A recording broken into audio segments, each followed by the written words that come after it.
We begin plays of the week with Dairy area, and no surprise where we're going to go here. Needing a touchdown in the final seconds, the Trojans dialed up the perfect play. Anthony Sacco found Noah Stow for the winning score at Deer Lakes as John Flickinger and Bob Lasinski detail the thrilling finish.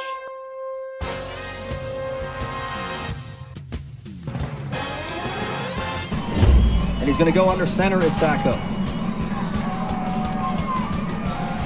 Rolling right, throwing back over the middle, and touchdown! That's that same play they ran on an extra point. Noah Stow! Bullseye!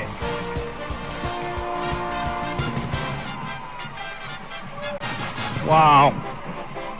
Styles has had a game tonight. That's his fourth reception. 2 of those for touchdowns and 142 yards receiving. So you saw in the video Stow catch the touchdown pass to win the game for the Trojans, and you saw someone come over and give him a high five. One of those guys was Matt Roble, who is the band director. He's a huge sports fan. He actually plays in the Pittsburgh Steel Line. You hear them drumming all the time at Acrisure Stadium during Steeler games. That's he plays one of the drums in the Steel Line.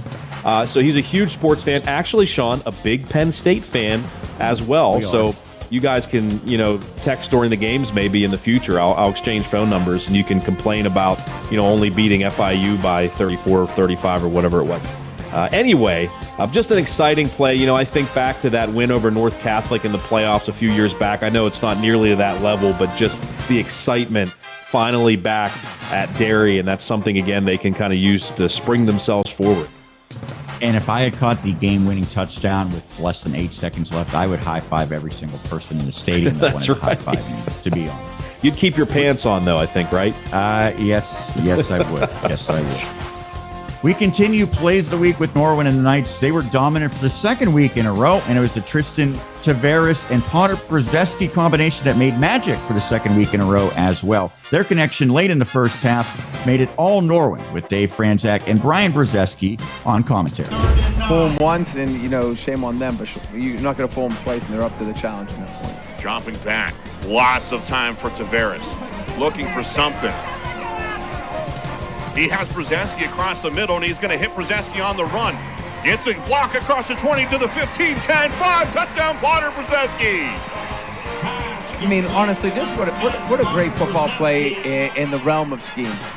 First of all, give credit to the line of scrimmage, right? Tristan's dropping back in a 2-minute offense, and he's able to go ahead and scour the field. Latrobe totally covered everything that they wanted to. So as a coaching staff for Latrobe, you're like, all right, man, we did what we want. But Tristan, being the veteran, puts pressure on the defense by scrambling out. Potter does a nice job of being able to go ahead and run a little scramble seam. And then you look right there, what a veteran move by number 5, Josh Leonard, right? He could have he's a linebacker. He's got that mentality. I want to knock that. I want to knock someone. Yeah, thank you. I want to knock someone out.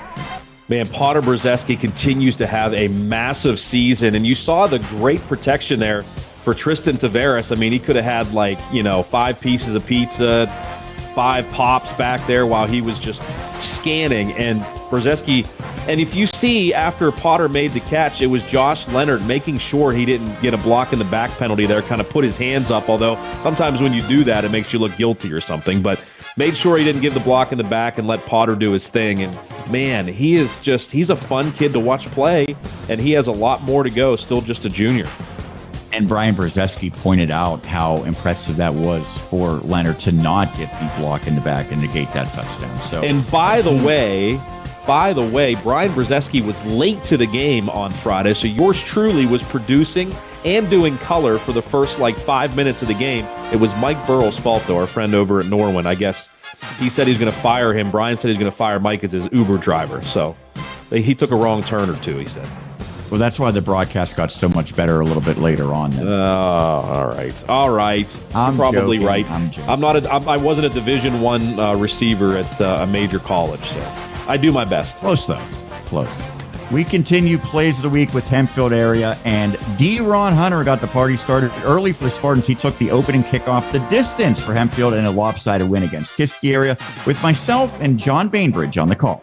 Andrew Bentz and Deron Hunter are the deep men. I mentioned it's going to be Beck, but for some reason they go with Andrew Finney to send this one away, and it's going to be picked up at about the 4-yard line, and this is an adventure already for the Spartans. But getting out of it is Hunter, and a nice return, and there he goes! Deron Hunter, can he take it the distance? They will not catch him, and from disaster to 7 the other way.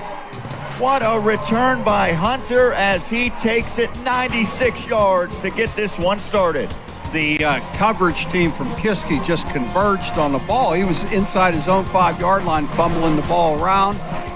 He missed. He made a couple miss on the first wave, and then there was nobody catching him. He had a 10-yard head start, and nobody was catching him. That's how they drew it up, right? You bobble it a couple times, lull the coverage team into a sense of security, and Hunter makes a house call. Man, we've had some great, exciting plays this week, and that was another one right there, right off the bat, setting the tone for Hempfield. And Hunter, you could see the agility there, Sean. Had to get out of a lot of traffic there, and then once he hit second, third gear, he was gone. And that's a weapon that Hempfield certainly would love to see continue to do that week after week, at least set up good field position for them, if not get a touchdown. And again, I mentioned it when I was leading into it. It is Deron. I said Deron. Mm-hmm. Deron, well, there was no D for his kick return there as he took it to the house, huh? Tie that all in. You like that, horse?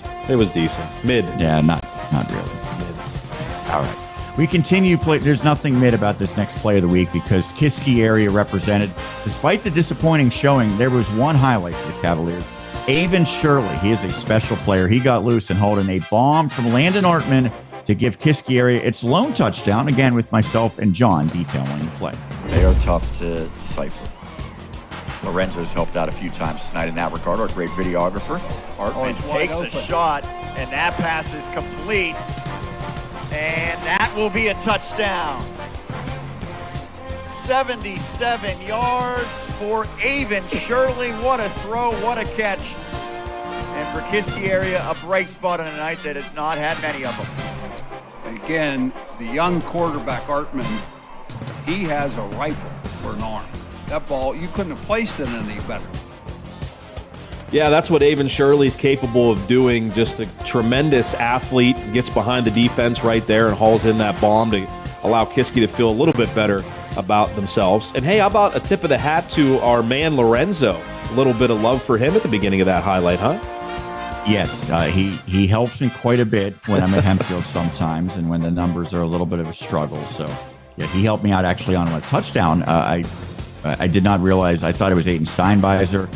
He said, hey, it's number 3, Jack Kopis. So that's why you have a good cameraman to help out an announcer. I don't have a spotter going behind the scenes. Some people at the highest level have spotters.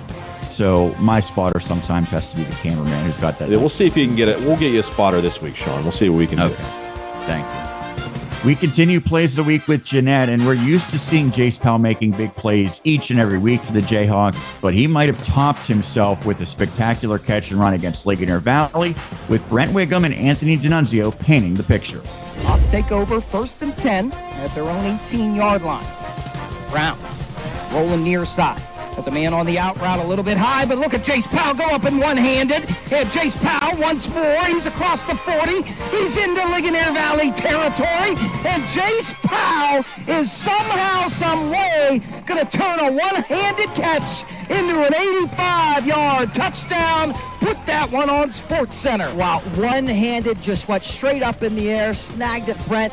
Super impressive. Then it got even more impressive as he continued to break tackles all along the sideline in front of the Ligonier Valley bench, cuts it across to the middle of the field at about the 30-yard line and all the way into the north end zone here at McKee Stadium. 6 points, Jayhawks. I don't think our boss is going to have to ask us which is the play of the week this week. That looks like it is it. Just incredible. The one-handed catch was amazing, and as you could see in the video, I mean, he caught it somewhat short. He still had a lot of work to do to score a touchdown, weaving all the way down the field. That kid is just unbelievable and really fun to watch week after week for Jeanette.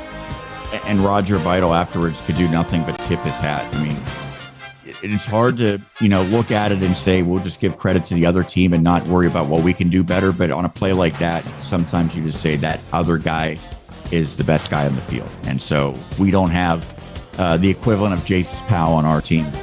It is what it is. Great play by Powell, and he's a guy who makes a heck of a lot of them. We wrap up plays of the week with Seton Hill, and it was Darius Patterson who had a monster performance for the Griffins. His third quarter interception put the game away for Seton Hill at West Liberty, as detailed by myself and Roger Downs.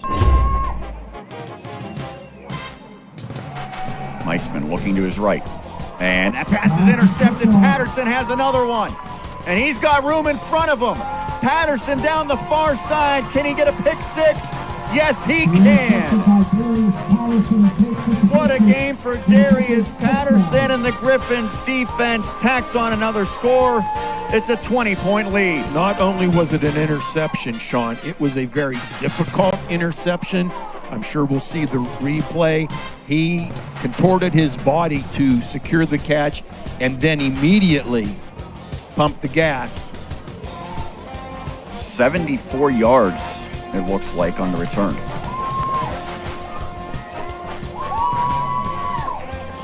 He got the party started on defense with a pick earlier. Still a lot of time left in the game when he made the interception, but you felt like it was the dagger, and it ended up being the dagger for Seton Hill. They go up 35-14, end up winning the game 42-21. Second pick for him of the ball game, and just impressive stuff there by a Seton Hill defense that, again, usually does play pretty impressive. And it's just their offense needs to come around, particularly quarterback play, but they got it all against West Liberty.